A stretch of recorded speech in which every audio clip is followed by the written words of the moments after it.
bonsoir à tous. Je travaille au sein du pôle recherche et développement de Helio et donc on suit de près ce coup de pouce rénovation globale et cette fiche BAR-TH 164 qui fait beaucoup parler depuis plus d'un an maintenant.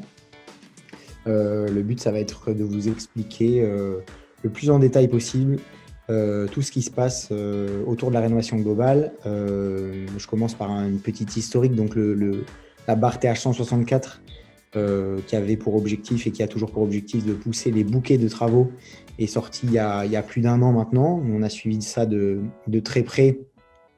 On a d'ailleurs envoyé une note au ministère pour expliquer par des calculs d'exemples concrets que cette fiche en l'état n'avait aucun intérêt puisqu'elle donnait moins de volume que les coups de pouce individuels cumulés.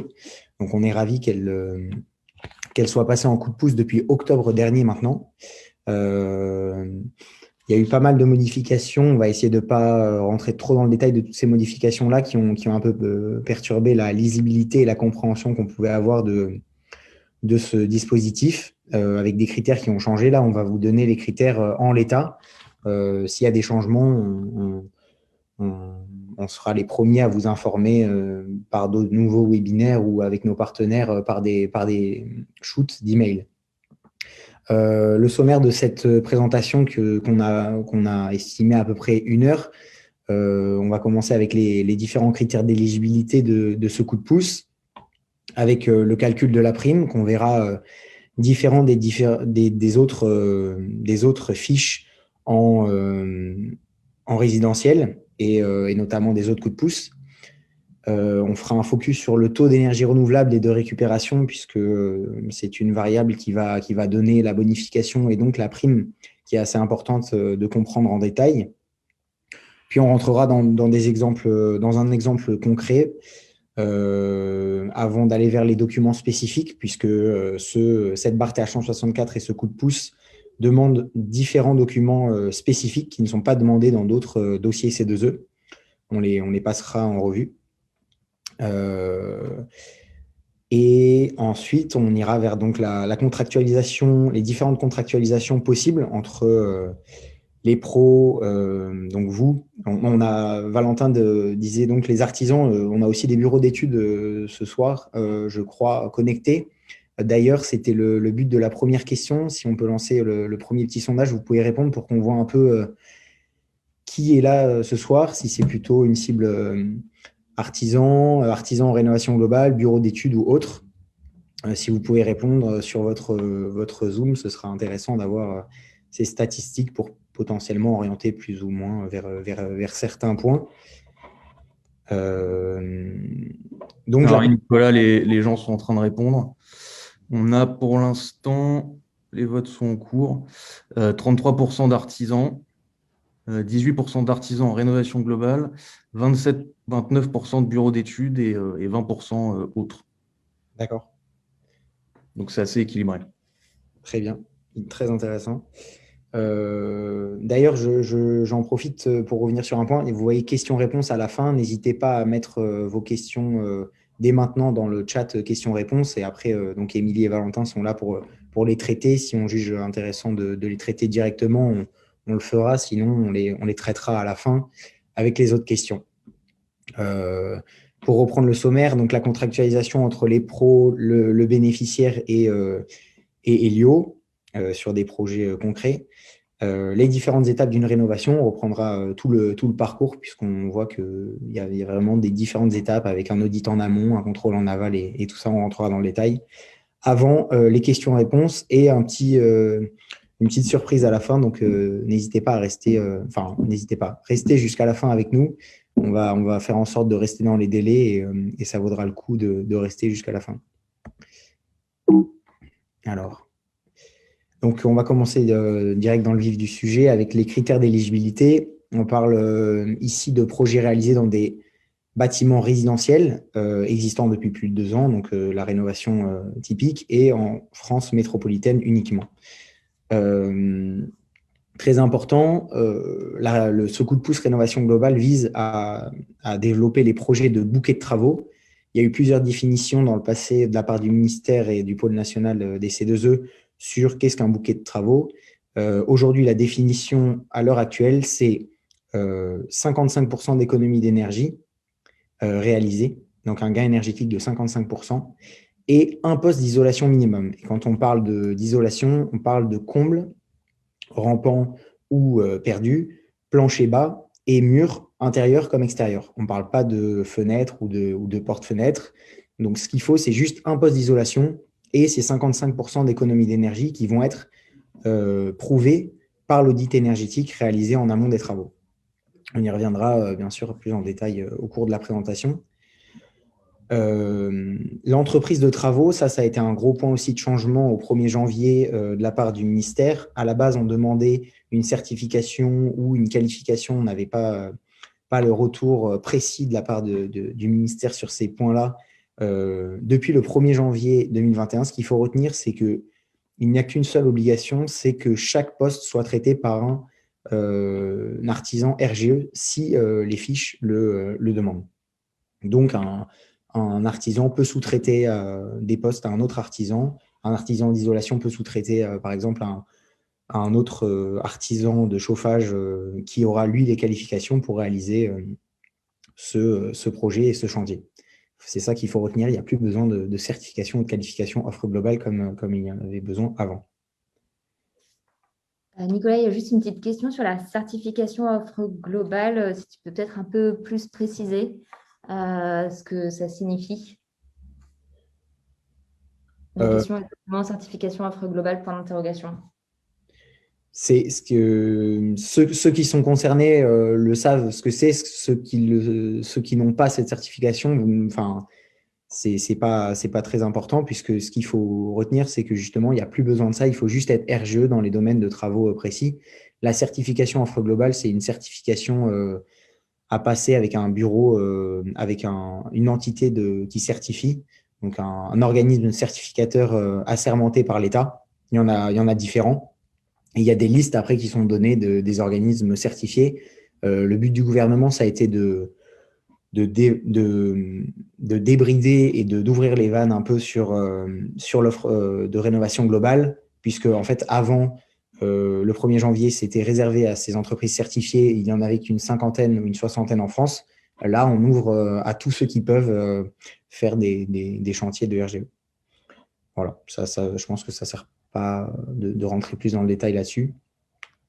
Pour passer au point suivant, l'étude énergétique réalisée avant les travaux. Donc ça, c'est l'étude dont on va en parler pas mal pendant ce point-là, notamment avec tous les bureaux de contrôle qui sont présents ce soir, et puisque c'est un gros point, l'étude énergétique est obligatoire avant le chantier, avant le début du chantier, et c'est cette étude qui va prouver les gains énergétiques, qui va donner les scénarios, les postes de travaux à traiter pour respecter ce gain énergétique-là, et elle doit être réalisée par une entreprise RGE études énergétiques, donc qu'on retrouve sur la base fer.fr dans la rubrique études énergétiques, avec les qualifications nécessaires.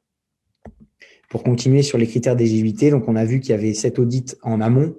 Il y a après ce contrôle en aval. Le contrôle est obligatoire sur 100% des chantiers. Ça, c'est une grosse différence par rapport aux autres coups de pouce. C'est un gros changement. On sait que le gouvernement mise beaucoup sur cette fiche et mise beaucoup sur les contrôles, sur les audits en amont, sur les contrôles en aval, sur le fait de se rapprocher de plus en plus des économies réelles, même si là, ça va être des économies qui vont être diagnostiquées par l'audit, ce sera des estimations, ce ne sera pas prouvé avec des factures ou autres derrière, mais on a quand même ce bureau de contrôle qui va venir derrière pour bien vérifier que les travaux ont été réalisés de la meilleure des manières, à savoir que depuis le 11 mars et l'arrêté qui est sorti, le bureau d'études, ça a été précisé, ne peut pas être la même entité qui réalise l'audit, même s'il a toutes les qualifications, même si cette entité a toutes les qualifications nécessaires.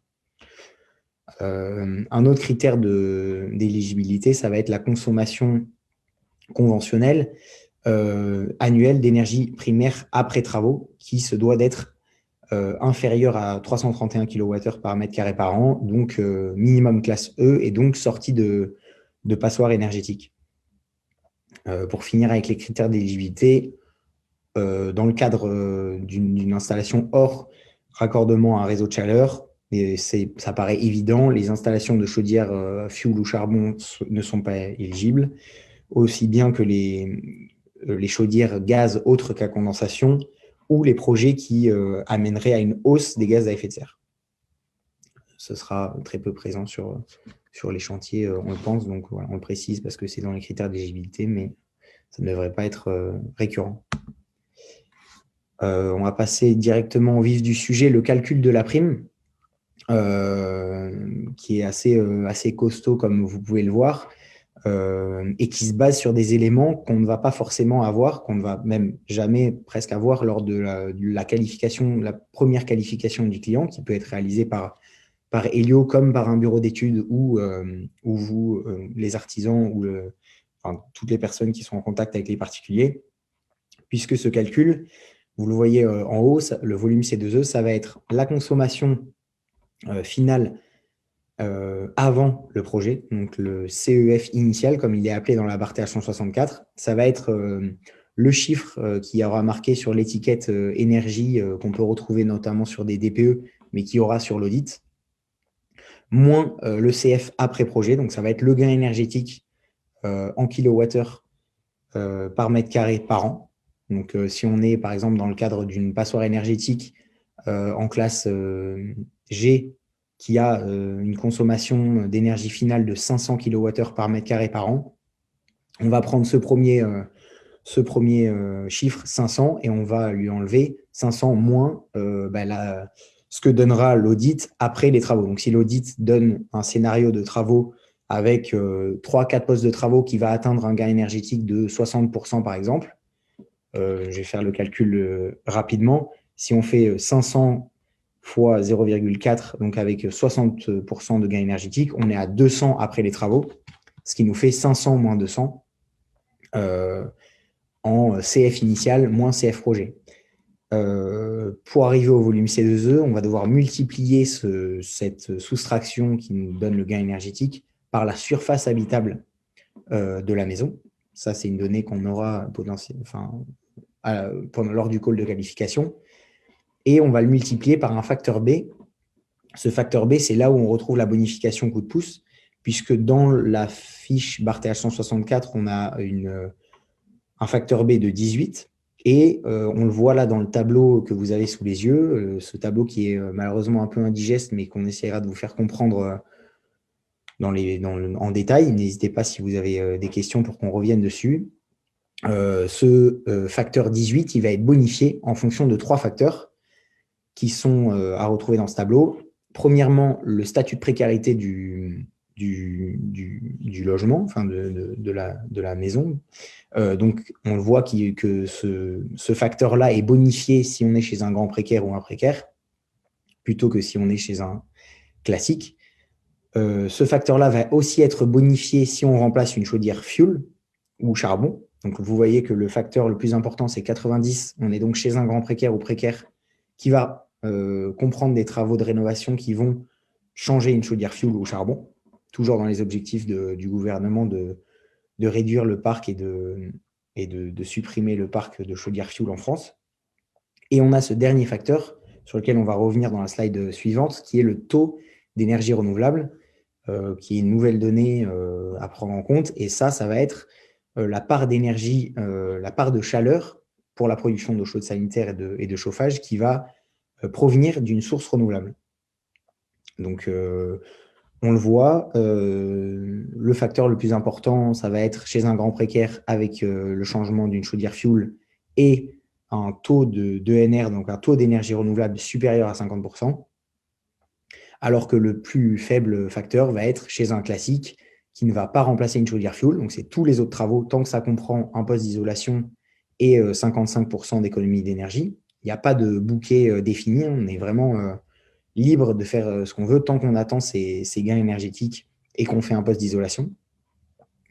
Et donc, pour le facteur le plus bas à 27, avec un taux de NR qui sera inférieur à 50%. Voilà pour le calcul de la prime. Ce calcul de la prime, là, ce que je vous ai donné, donc cette soustraction CEF initial moins CEF projet fois la surface habitable fois le facteur B va vous donner un volume de C2E, donc un volume en kilowattheure Qmac, qui est l'unité qu'on connaît des C2E. Pour trouver la prime en euros qu'on va pouvoir annoncer aux bénéficiaires lorsqu'on aura toutes ces informations, il faut bien sûr diviser ce qu'on a en kilowattheure pour le remettre en giga, donc diviser par 1 million, et multiplier par le montant qu'on aura au giga en prime C2E, qui est pour le coup de pouce un minimum de 5500, comme pour le coup de pouce isolation et chauffage. Dans le cas de notre exemple là qu'on a, c'est 249 en valeur initiale moins 90, fois 194 comme vous le voyez à l'écran là, 194,99 de surface habitable, fois 54. Donc là, c'est dans le cas où on est chez un précaire ou grand précaire qui va remplacer une chaudière fuel, mais qui ne sera pas avec un taux de NR supérieur à 50%. Ou alors, comme vous le voyez, le 54 est aussi chez un classique avec d'autres travaux, mais un taux supérieur à 50%. Et donc, ce calcul va nous donner 1 588 324 kWh. Pour retomber sur la prime de 8 735,78, on a donc fait ce divisé par 1 million fois 5500. C'est des calculs, je ne sais pas si vous en êtes habitué, ça peut paraître un peu complexe à premier abord. Voilà, va falloir se faire à ce facteur qui dépend donc de ces 3 données: le statut de précarité de la personne, le taux d'énergie renouvelable et le fait de remplacer une chaudière fuel ou non. S'il n'y a pas trop de questions là-dessus, je continue. À savoir, comme je l'ai mis en bas de cette slide, cette bonification n'est pas cumulable avec les autres bonifications, comme tous les coups de pouce. Donc, pas cumulable avec les zones non interconnectées, pas cumulable avec les contrats de performance énergétique et autres coups de pouce. Tu allais prendre la parole Oui. Non, juste pour te préciser qu'effectivement, là, on a beaucoup de questions depuis tout à l'heure. Donc, on fait juste le travail avec Émilie d'arbitrer celles auxquelles on peut répondre. On fera dans tous les cas un petit bilan à la fin et un document FAQ qui sera communiqué à tous les inscrits. Donc, tout le monde aura sa réponse. Voilà, c'était juste pour faire une petite précision. Ouais. Merci. On reviendra sur un exemple concret avec ce facteur-là, mais c'est normal qu'il y ait pas mal de questions. Pour le taux de NR, pour rentrer un peu plus en détail là-dessus, donc comme je l'ai dit, c'est la consommation de chaleur utile pour le chauffage et l'eau chaude sanitaire qui provient d'une source renouvelable. Donc ce pourcentage-là, quel est ce pourcentage? Et alors ça, c'est la liste qui a été mise au point par le ministère et que vous pouvez retrouver dans la FAQ, la foire aux questions du ministère, sur le site du ministère. Et c'est donc tous les systèmes suivants. Tous les systèmes suivants sont considérés comme de chaleur renouvelable ou de récupération. Donc, on va avoir le raccordement à la chaleur, la production locale de chaleur renouvelable, le solaire thermique et non pas le panneau photovoltaïque, donc bien le solaire qui produit de l'eau chaude, la géothermie en utilisation directe, la pompe à chaleur, le chauffe-eau thermodynamique et tout ce que vous voyez avec la biomasse et les biogaz à la fin. Ça, c'est donc ce taux de NR, c'est un taux qu'on n'a pas l'habitude de voir, qu'on n'avait pas l'habitude de devoir qualifier. Ça va être un travail assez important de la part notamment des bureaux d'études lors de l'audit énergétique de donner quels seront les besoins futurs en fonction des scénarios. Quels seront les besoins de la maison? Ça, c'est normal, ce sera donné dans chaque audit, mais d'où proviendra cette chaleur utilisée pour le CS, l'eau chaude sanitaire et le chauffage? On aura absolument besoin de cette donnée pour fixer ce taux de NR qui va dépendre, qui va donc faire fluctuer cette bonification et donc la prime C2E. Un exemple concret de rénovation globale, pour vous montrer que justement, la rénovation globale, il y a beaucoup de gens qui pensent, qui nous appellent ou avec qui on parle, qui pensent que c'est un peu le nouvel Eldorado, après MaPrimeRénov', après Action Logement, d'aller sur la barre TH164. C'est le but de la part du gouvernement, que de nombreux artisans, de nombreux bureaux d'études se renseignent là-dessus et aillent de plus en plus vers des bouquets de travaux. Par contre, il faut se rendre compte que toutes les personnes, toutes les maisons ne seront pas éligibles à des travaux. Atteindre 55% d'économie d'énergie, ce n'est pas anodin.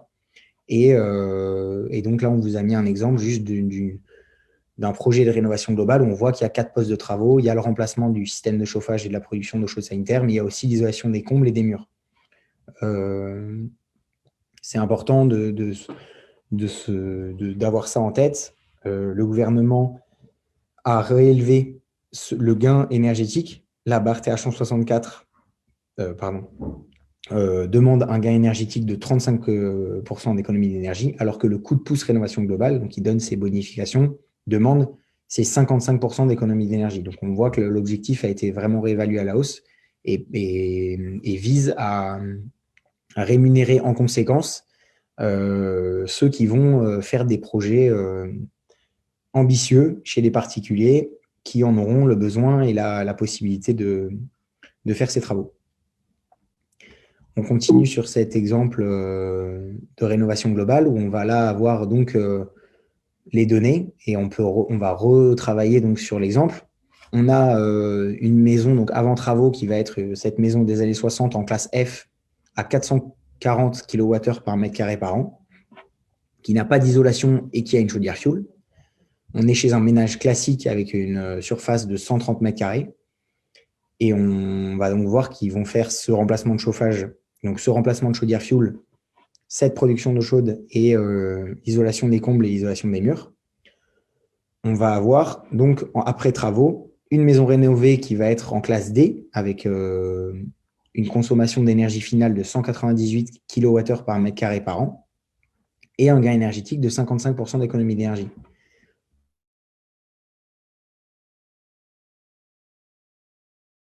Donc, le calcul que l'on vous donnait juste avant, la classe F qu'on voit avant travaux, moins 198 qui est donc ce qui a été audité et ce qui a été donné comme consommation finale après travaux avec ce scénario-là, fois 130 qui est le nombre de mètres carrés et la surface habitable de cette maison, et fois 72. Donc, on va revenir, si on revient rapidement sur le tableau, vous voyez que le 72, ça va être le ménage classique, donc c'était bien un ménage classique, qui va remplacer une chaudière fuel et qui va installer plus de 50% de NR. Donc là, on part du principe que ce projet va prendre en compte l'installation, par exemple, d'une pompe à chaleur et d'un ballon thermodynamique. Ce 440 moins 198 fois 130 fois 72 va nous donner 2 250 000 kWh qui vont donc donner 2,25 gigawattheures quand on les divise par 1 million et multiplié par 5 500, 12 458 € de prime de rénovation globale en coup de pouce. J'espère que c'est clair. Sinon, on reviendra dessus pendant la séance de questions-réponses.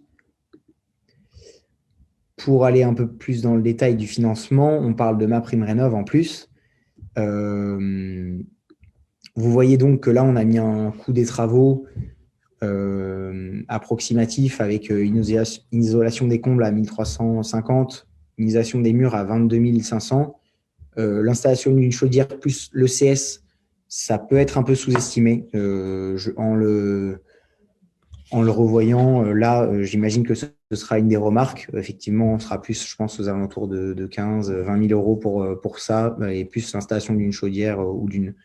Donc là, on parle d'une installation d'une chaudière biomasse et d'un ballon thermodynamique, on sera plus aux alentours de 20 000 €. Donc un peu plus de total en coût de travaux pour être honnête et un peu moins de pourcentage de financement.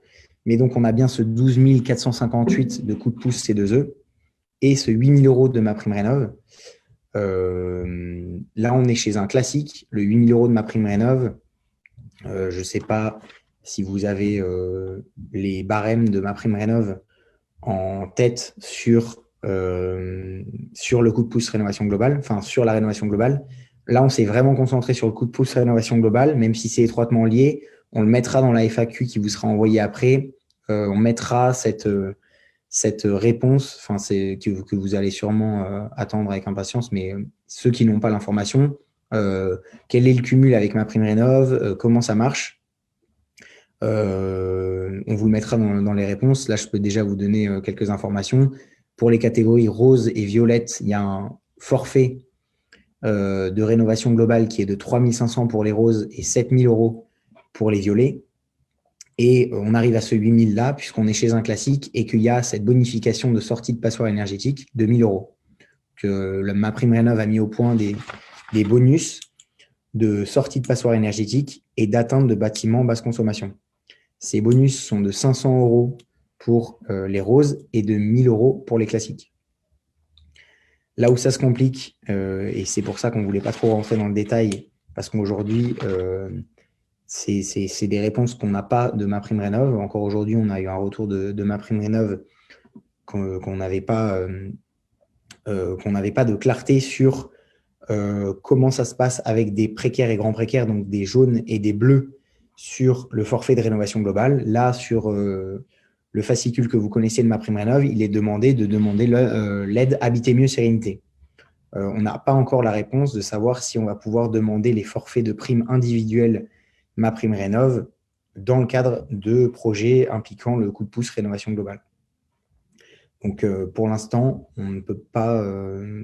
C'est une des zones d'ombre de ces projets-là. On va pouvoir vous répondre, on l'espère, le plus rapidement possible et on va faire des tests pour voir comment ça se passe. Mais aujourd'hui, la réponse de MaPrimeRénov' qu'on a encore eu aujourd'hui, c'est que ils n'ont pas de retour du ministère, ils n'avancent pas sur ce potentiel cumul des aides individuelles en bleu et jaune avec le coup de pouce rénovation globale. Ce sera détaillé encore une fois dans la FAQ, mais voilà. Donc, on a là un total de financement de 20 458 €, soit un financement de 55% des travaux avec ce coût un peu sous-estimé de 36 850 €. Ce qu'il faut retenir là aussi, c'est que des projets de rénovation globale, on ne sera jamais sur du 100% financé. On part sur une cible qui est totalement différente que ceux qui peuvent se renseigner aujourd'hui sur nos sites respectifs ou des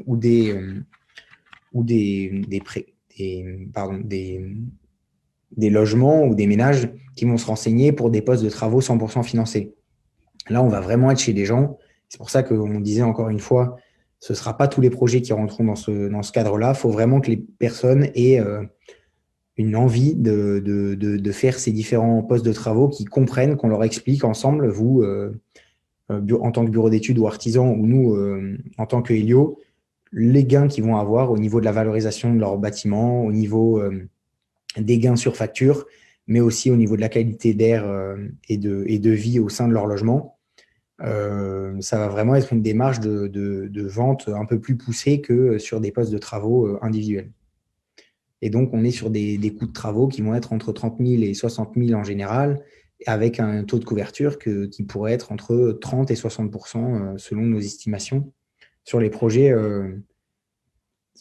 qu'on a pu voir. Nicolas, si tu veux prendre quelques questions avant de passer à la suite, il y en a peut-être quelques-unes qui peuvent être intéressantes de prendre tout de suite. Oui. Est-ce qu'il y a un plancher, donc un montant minimum pour le montant du kilowattheure CUMAC? Oui, il est de 5 500 comme les autres coups de pouce. Merci. Je vais en prendre d'autres en même temps tout de suite. Est-ce que les appartements sont-ils éligibles? Non, là on parle de maison individuelle sur la barre TH 164. Donc pour l'instant, on n'est pas sur de l'appartement. Il y a du coup de pouce, il y a un coup de pouce rénovation globale en habitat collectif, la barre TH 145, qui va viser à rénover les copropriétés dans leur ensemble, mais là on est sur de la maison individuelle essentiellement comme c'est marqué dans la barre TH 164. Merci. Et je vais peut-être prendre une dernière question avant que tu passes à la suite sur l'éligibilité des personnes qui peuvent bénéficier de ce coup de pouce. Est-ce que, par exemple, une société type SAS ou SCI, est-ce qu'elle peut bénéficier du coup de pouce rénovation globale, par exemple, pour rénover plusieurs maisons? C'est une bonne question qu'on a souvent. Oui, les personnes morales sont éligibles au C2E et au coup de pouce rénovation globale par conséquent. Ils ne peuvent juste pas bénéficier de précarité. Donc, ce sera obligatoirement jugé comme un ménage classique. Ok. Et une dernière question. Qui finance les études énergétiques? Alors là, ça va dépendre des projets. L'étude énergétique a un financement de la part de MaPrimeRénov' qui est variant en fonction du statut de précarité qui varie en fonction du statut de précarité du logement. On a une aide de 500 € pour les logements bleus, 400 € pour les jaunes, 300 € pour les violets et 0 € malheureusement pour les roses. Cette audit énergétique, ça dépend d'où viendra le lead et comment se fait le projet. Il va devoir être financé soit par le particulier directement, soit par l'artisan ou par le bureau d'études. Enfin, ça dépendra du modèle d'affaires. Il va très certainement être facturé au bénéficiaire en lui expliquant que c'est la première démarche, c'est la première étape dans la démarche de rénovation globale, que c'est obligatoire au titre du coup de pouce, et en lui expliquant tous les biens faits qu'il aura à avoir cette audit énergétique qui va lui donner des scénarios de travaux d'amélioration de son bâtiment, qui va lui donner plein d'informations sur les déperditions de chaleur énergétique de son logement, et donc qui va être remboursé pour les autres catégories que le rose à un certain pourcentage par les aides de MaPrimeRénov'.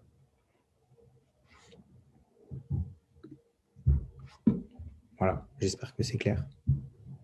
Oui. Très bien, merci beaucoup Nicolas. On reprendra des questions un peu plus tard dans la présentation. Merci. Ok. Alors, les documents spécifiques, donc, il y en a 3 qui sont obligatoires et qui sont demandés spécifiquement pour ce coup de pouce rénovation globale, pour cette barre TH164, et qui vont venir en plus de tous les documents qu'on connaît, donc l'attestation sur l'honneur, le cadre contribution et tous les autres. Le premier document va être assigné par le bureau d'études.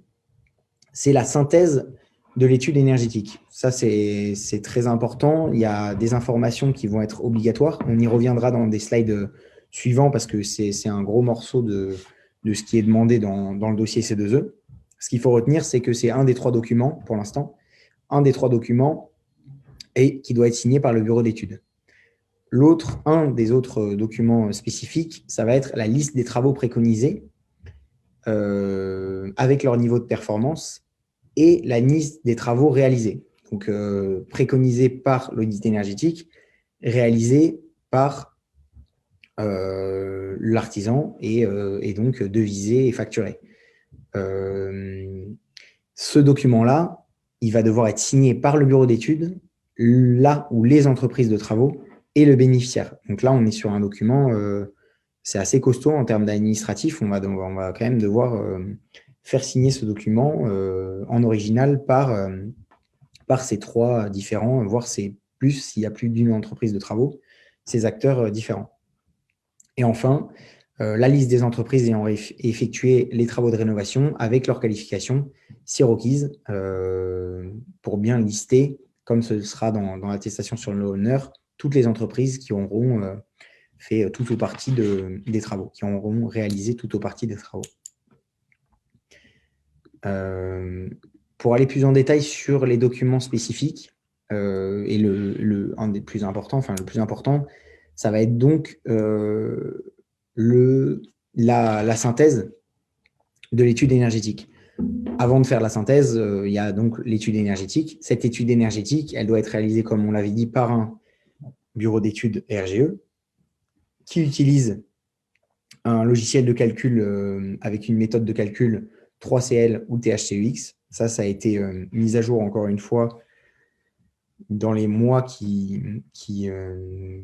dans les mois précédents, pardon, par le ministère, on avait d'abord une liste de logiciels avec 5 logiciels et ça a été ouvert à tous les logiciels qui utilisent ces méthodes-là dans leur dernière version, comme on peut le voir dans la foire aux questions, la FAQ du ministère.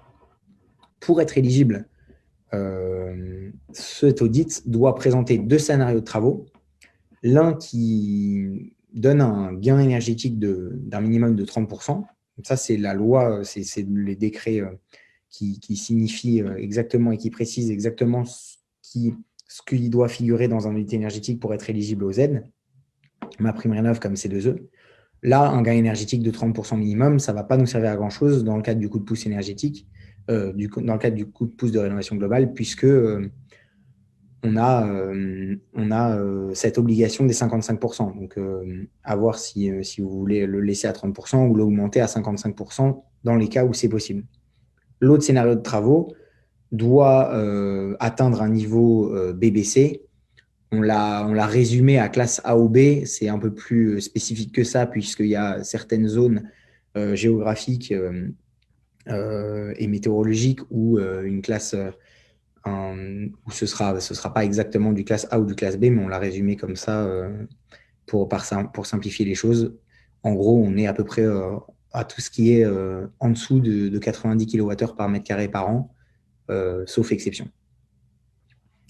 Donc ça, c'est l'audit pour qu'il soit éligible. Maintenant, la synthèse de l'audit énergétique, qu'est-ce qu'elle doit spécifier absolument pour être éligible? Donc, elle doit d'abord donner la consommation d'énergie primaire et finale avant et après travaux, qui va nous être primordial pour calculer la prime.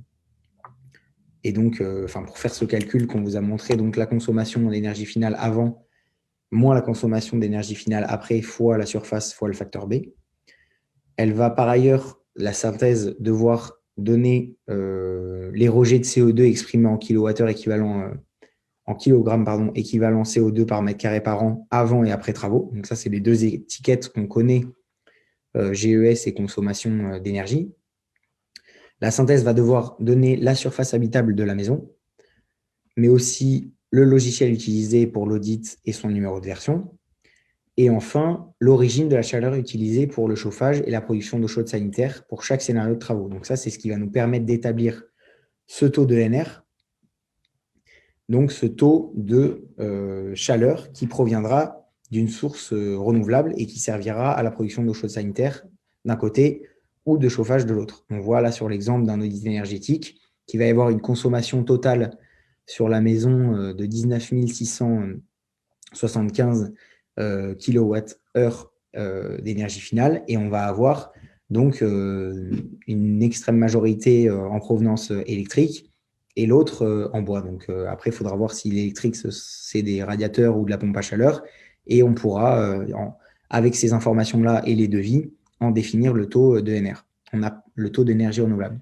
On n'a pas de plus amples informations de la part du ministère sur comment calculer ou donner ce taux de NR et qui doit le renseigner. Et c'est pour ça que pour l'instant, on a pris le parti de faire comme ça, de vous demander au bureau d'études et demander au bureau d'études en général de bien préciser d'où va provenir la chaleur utilisée pour la production d'eau chaude sanitaire et pour le chauffage, et en parallèle pouvoir scanner et pouvoir sourcer avec les devis quel sera le système de chauffage, et avec la liste qui a été mise, qui vous a été présentée par le ministère, bien définir ceux qui seront d'une énergie renouvelable ou pas, et donc définir ce taux de NR à plus ou 50% qui va jouer sur la bonification et donc sur la prime. Il y a beaucoup de questions. On a appelé le ministère pour poser des questions sur ce taux de NR. Il y a beaucoup de questions qui ont été posées au ministère. Il risque d'y avoir des changements dans les mois à venir sur ça. Alors, encore une fois, on vous donne l'état actuel des choses avec le niveau d'information qu'on a, en essayant de suivre au maximum et au plus précis, et en posant les questions quand il le faut aux entités institutionnelles concernées. Voilà pour la précision sur les documents spécifiques. On passe maintenant aux différents types de contractualisation.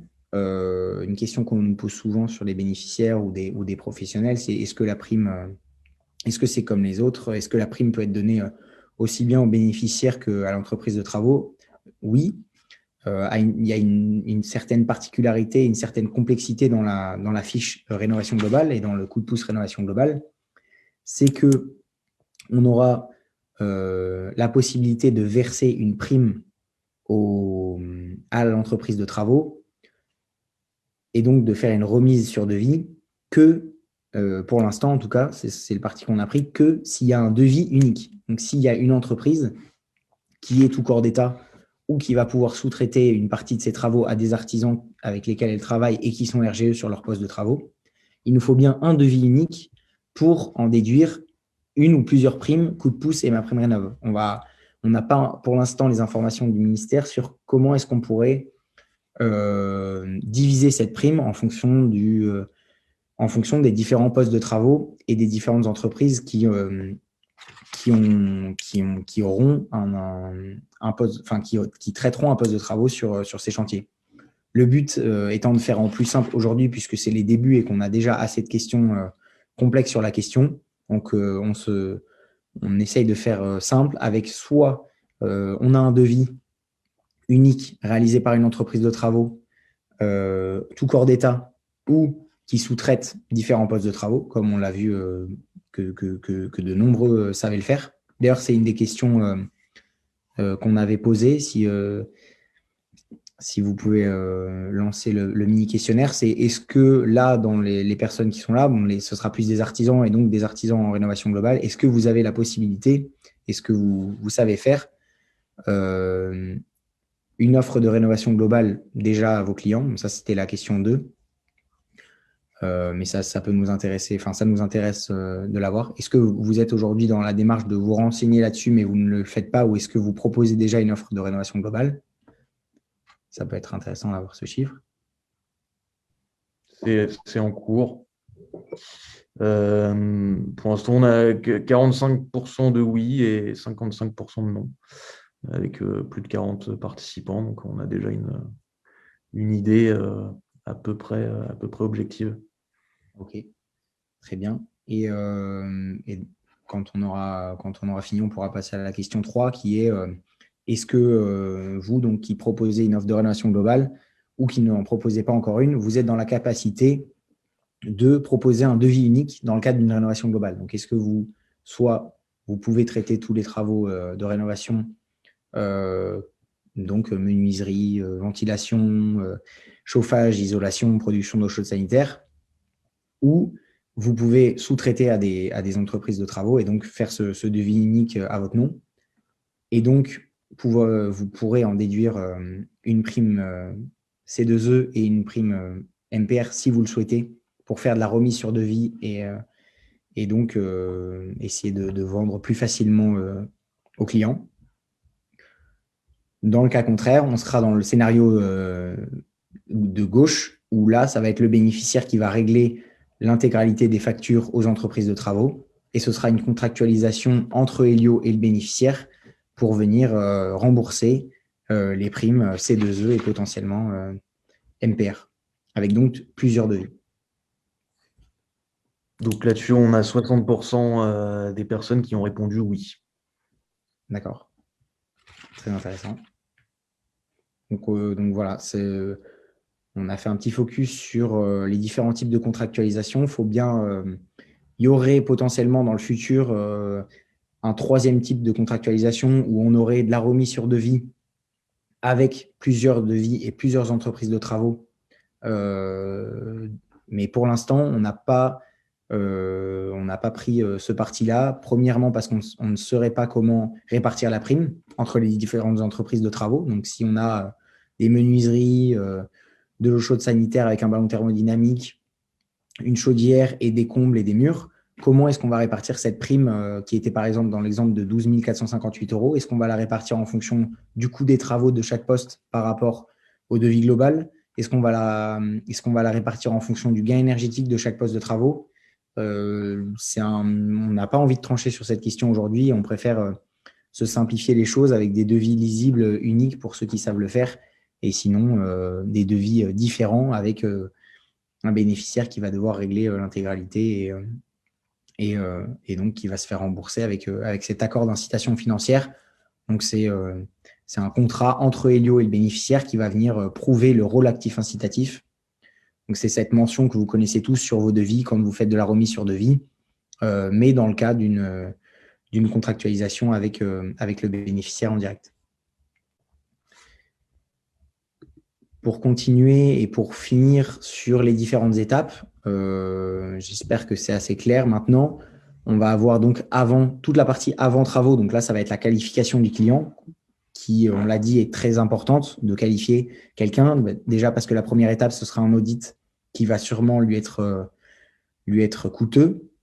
Donc, bien lui expliquer que ça ne va pas valoir le coup de faire cet audit s'il n'est pas dans une démarche de rénovation globale, potentiellement. Après, à voir en fonction de qui vous êtes. Si vous êtes des bureaux d'études, forcément, ce sera dans votre intérêt de vendre cet audit, bien qu'il n'y ait pas forcément de rénovation globale derrière. Cette qualification du client, donc elle peut être réalisée par Elio, par le bureau d'études, par les entreprises de travaux, par tous les acteurs ici présents.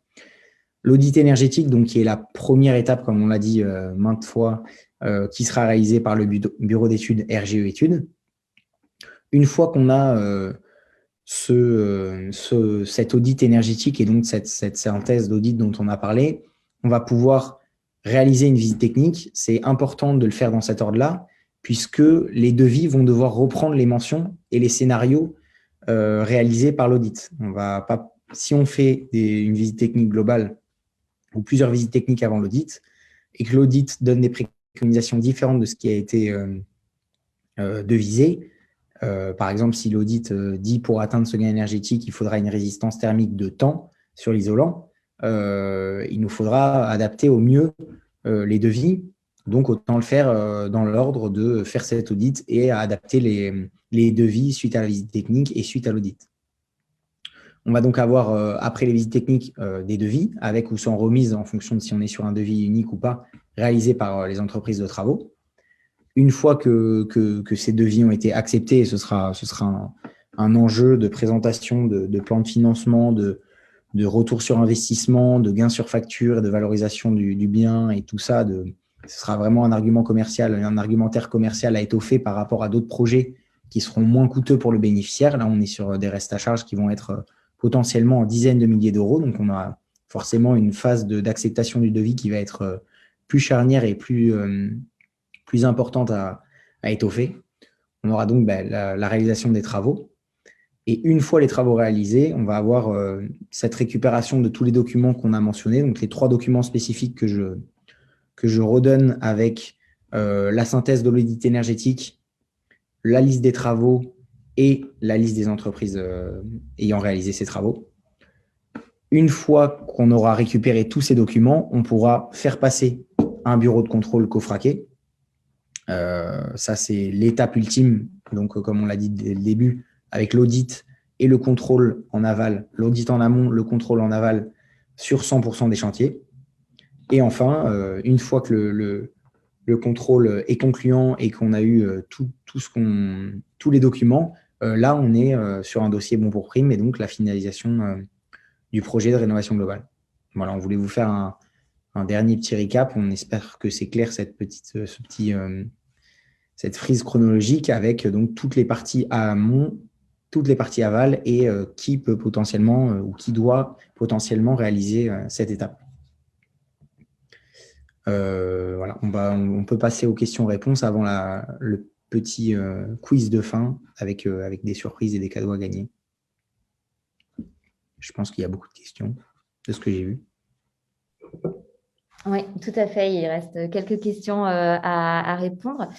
Alors, déjà pour commencer, dans le cadre du coup de pouce rénovation globale, quel est le minimum de performance énergétique, performance technique, à respecter? Alors là, on va être vraiment sur les préconisations de l'audit. En général, elles seront calquées sur les préconisations qu'on connaît sur les FOST, les différentes fiches d'opération standardisées. mais c'est vraiment l'audit qui va faire foi sur la résistance thermique à établir ou les exigences techniques à respecter pour atteindre ce gain énergétique qui va être validé par l'audit. Ok, merci. Une autre question, une entreprise peut-elle faire et l'audit et les travaux?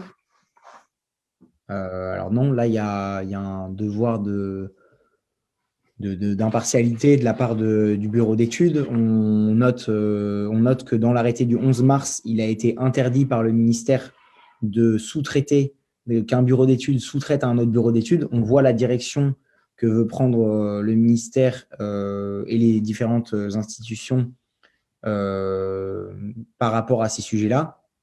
Le but, ça va vraiment être de faire en sorte de séparer les différentes entités qui vont avoir un rôle dans ce projet. On a vu que le bureau d'études ne devait pas être le bureau de contrôle et on sait que l'entreprise de travaux doit être juridiquement séparée du bureau d'études. Donc, ça ne peut pas être le même siret, ça ne peut pas être lié juridiquement. Donc, ça ne peut pas être la même entreprise. Pour éviter des abus qu'on a pu avoir sur différentes aides dans le passé et les différentes fraudes qu'on a eues, le but, c'est qu'il y a un audit impartial de la part d'un bureau de contrôle et que ces recommandations et scénarios soient repris dans les devis des artisans et que les travaux soient de qualité. Dans tous les cas, les travaux seront contrôlés à la fin à 100% des cas, donc autant le faire bien dès le début. Ok, et justement, vu que tu parles du bureau de contrôle, qui organise le contrôle du chantier? Ça, c'est à définir. Nous, pour l'instant, sur tout ce qui est coup de pouce, les autres coups de pouce, c'est une partie qu'on gère en interne chez Elio, qu'on a à cœur de gérer, puisque c'est une étape très importante du dossier, et que s'il y a des points de modification à réaliser suite au contrôle, on préfère garder la main pour un souci d'efficacité et d'opérationnel avec le bureau de contrôle. C'est plutôt une partie qui restera chez Elio. Ok, et toujours par rapport au bureau de contrôle, quelle certification doit-il avoir? Il doit être cofraqué. Il doit être cofraqué. Ok, et donc comme tu le disais, il est bien indépendant du bureau d'études qui réalise l'audit. C'est bien deux entités différentes. Une question sur les outils, les méthodes de calcul pour l'audit, auquel je vais peut-être pouvoir répondre. Donc, en termes d'outils, en fait, ce sont des outils qui sont validés par la CSTB et utilisant des moteurs de calcul réglementaires, donc THCEX et 3CL. Voilà, on va prendre d'autres questions. Donc, une fin est définie comme prévue au 31/12/2021. Est-ce que tu saurais nous en dire un peu plus sur cette date de fin? La fin du coup de pouce? Oui. Alors ça, c'est des premières dates qui sont énoncées. Ce qu'on sait, c'est que le gouvernement et le ministère de la Transition énergétique a pour objectif d'aller de plus en plus vers ces types de travaux-là, de bouquets de travaux, qui misent énormément dessus pour la 5e période. Et donc, on est sûr à 200% que la fin ne sera pas à la fin de l'année 2021. Là, on est sur un processus lourd de mise en place. On voit le nombre de personnes qui étaient intéressées par cette formation et qui nous posent des questions là-dessus. Il y a beaucoup d'inertie à mettre en place tout ça et on est très confiant sur le fait que ce coup de pouce va perdurer, contrairement aux autres qui sont annoncés s'éteindre, enfin être supprimés par le gouvernement. Le but, ça va être, le but du gouvernement annoncé est clair, c'est d'aller vers des économies réelles prouvées par un audit, contrôlé par un bureau de contrôle et surtout aller vers des bouquets de travaux et de la rénovation globale au maximum. On n'a pas plus d'informations que ça, mais on connaît la direction vers laquelle veut aller le gouvernement et on n'imagine pas que ce dispositif se finisse à la fin de l'année. Merci beaucoup. On va prendre encore peut-être quelques questions avant de passer à la suite. Vous avez parlé de chaudière biomasse. Est-ce que la chaudière à granulés de bois pourrait être proposée aux clients au lieu d'une pompe à chaleur? Oui, bien sûr. Oui. C'est une des sources renouvelables qui était listée dans une des slides. La biomasse et la pompe à chaleur sont considérées comme des énergies renouvelables. Et donc, la biomasse fait partie intégrante du coup de pouce rénovation globale.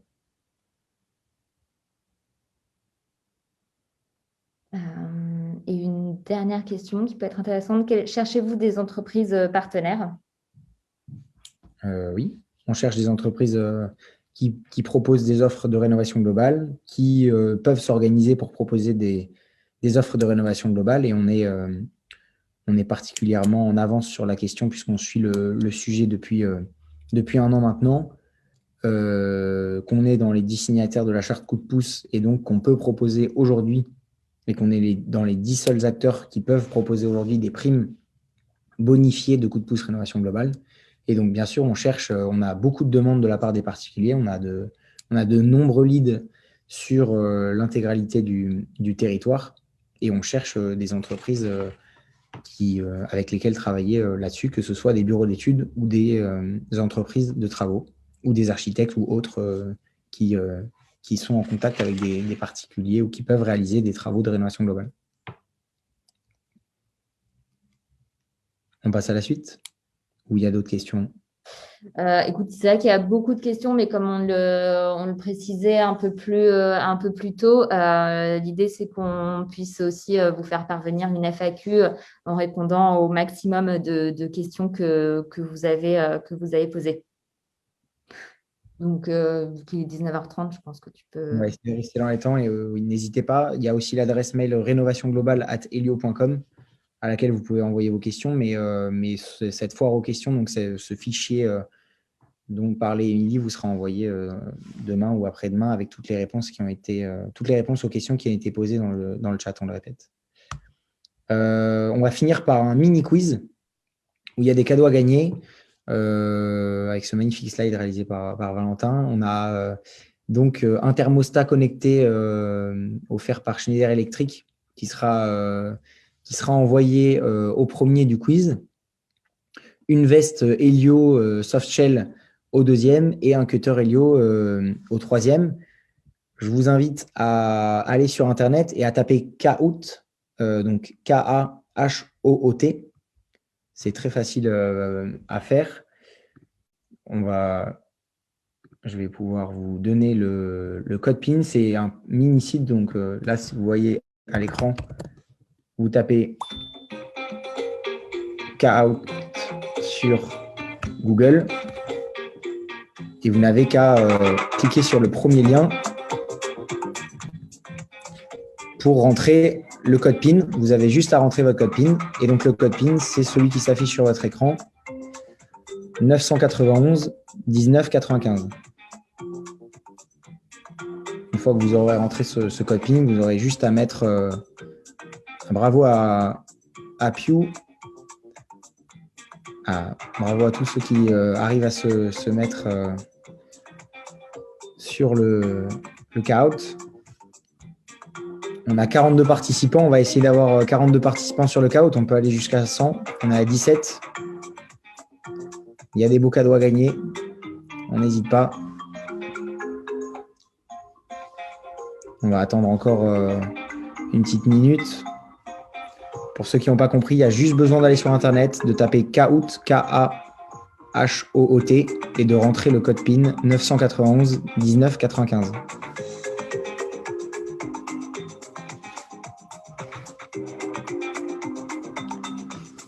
Super, on est à 23 participants. Je pense qu'on va commencer, Émilie et Valentin.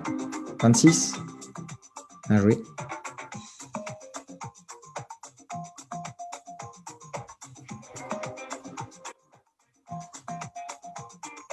Il y a un fort engouement pour le quiz. On est ravis. Ça doit être dû au cadeau et à la qualité de la présentation, sûrement.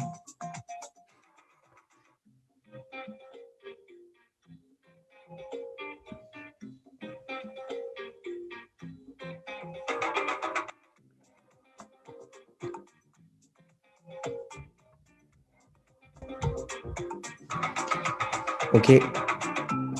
Valentin, Émilie, on y va? Vous pensez? Allons-y. Allez, il va falloir trouver une solution pour traquer les gagnants à la fin. Pour l'instant. Allez, on démarre.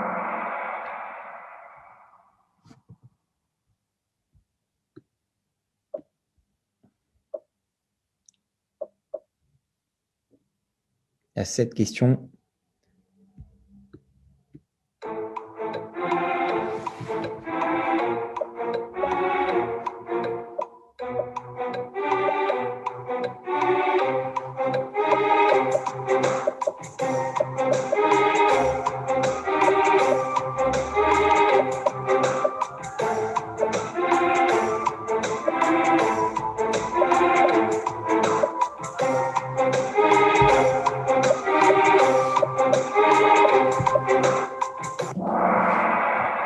Ah, 24 bonnes réponses, donc c'était bien octobre 2020.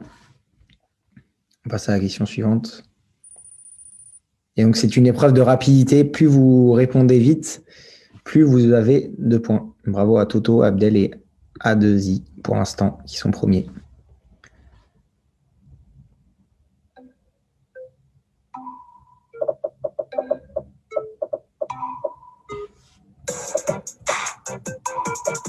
Voilà, c'est vraiment une épreuve de rapidité. On l'a répété plein de fois. On va pouvoir passer rapidement.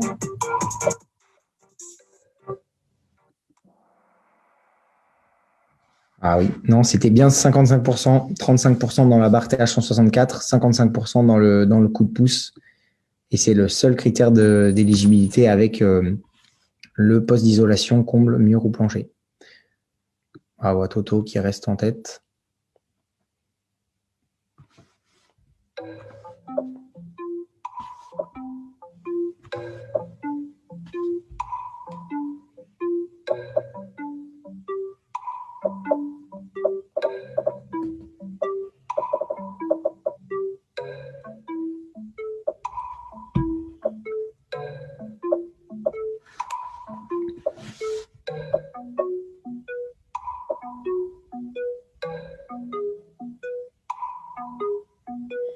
On va laisser encore 5 secondes. On va pas aller au bout du chrono.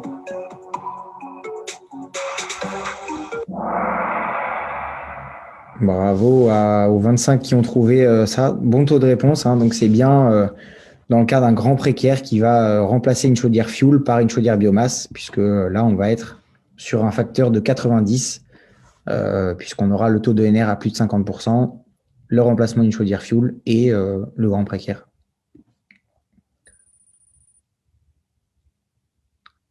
A2I qui prend la tête.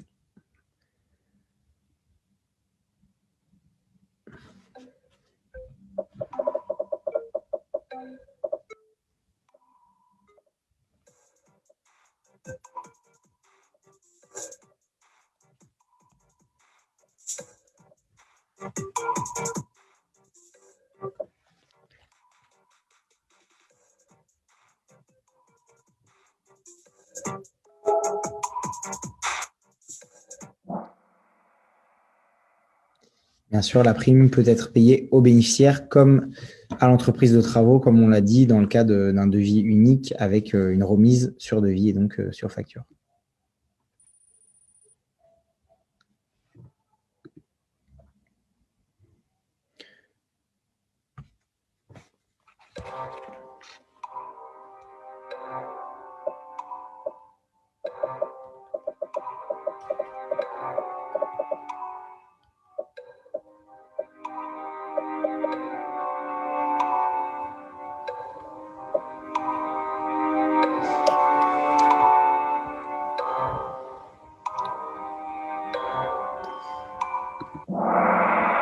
Voilà. Oui, donc il y a 2 diagnostics de performance énergétique. C'est un point qu'on n'a pas traité pendant la présentation, mais effectivement, il y a bien une grosse différence entre l'audit et l'étude énergétique et le diagnostic de performance énergétique. Et donc, c'est bien la synthèse de l'audit, la liste des travaux et des entreprises qui est nécessaire pour ce dossier.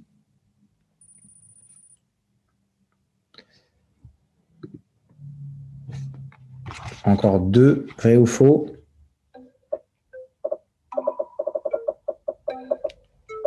De rapidité.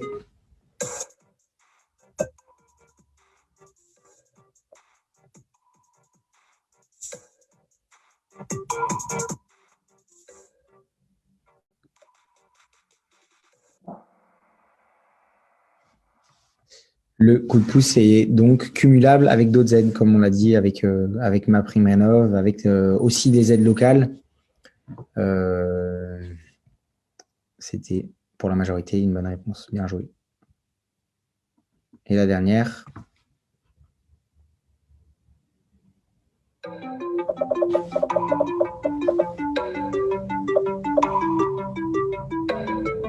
Le coup de pouce est-il cumulable avec d'autres bonifications de C2E?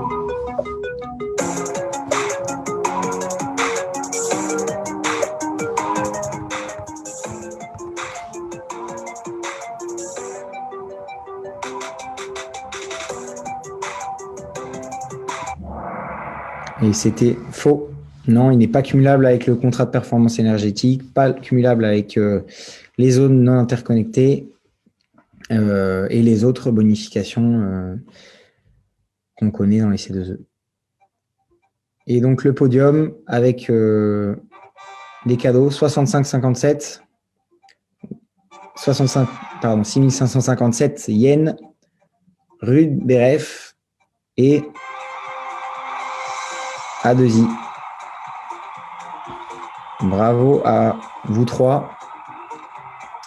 Envoyez-nous, faut qu'on trouve un moyen pour vous retrouver maintenant. N'hésitez pas à lever la main dans le Zoom pour qu'on puisse récupérer vos adresses mail ou à nous envoyer votre adresse mail et votre numéro de téléphone pour qu'on puisse vous les envoyer. Ouais, à la limite, si les 3 participants peuvent se manifester dans le chat et nous communiquer leur email, ce serait parfait. Comme ça, moi, dans tous les cas, je ferai le croisement avec les inscrits. Il me faut juste l'adresse mail. Merci à tous, en tout cas, pour votre participation. Nicolas, je te laisse conclure. Oui. On vous remercie pour votre présence. Beaucoup de questions. On espère qu'on a répondu à la majorité d'entre elles. On va continuer, en tout cas, à traiter ces questions comme on vous l'a dit. On vous envoie tout ça très prochainement. N'hésitez pas à nous envoyer d'autres demandes sur rénovationglobale@helio.com et après, on serait ravis de travailler en collaboration avec des entreprises qui font de la rénovation globale. On est prêt dès maintenant, donc on peut ensuite faire des rencontres ou des calls à ce sujet et démarrer avec du concret très rapidement. C'était le but aussi de cette formation. Il y aura peut-être une deuxième session, vu qu'on a eu beaucoup d'inscrits. On pense en refaire une dans le mois prochain, sûrement. Mais voilà, merci à tous d'avoir été là et on espère que ça a été au plus clair avec les éléments qu'on a aujourd'hui de la part du gouvernement et toutes les recherches qu'on a pu faire sur le sujet. On a pu récupérer les contacts des gagnants. Oui, peut-être il y a juste une dernière question pour conclure. Qui contacter pour travailler ensemble? Si tu peux peut-être donner l'adresse. Oui, alors c'est Rénovation Globale. Rénovation comme rénovation. Globale avec un E. @helio.com. Ce sera directement sur ma messagerie et je vous recontacterai. On l'a envoyé dans le chat si vous voulez directement copier-coller. D'accord. Le PowerPoint également vous sera partagé. Donc, dans un email récapitulatif avec le replay, le document FAQ et du coup le PowerPoint en PDF à télécharger. Voilà, merci à tous et puis à bientôt du coup pour une prochaine session. Merci à tous. Bonne soirée et vive la rénovation globale.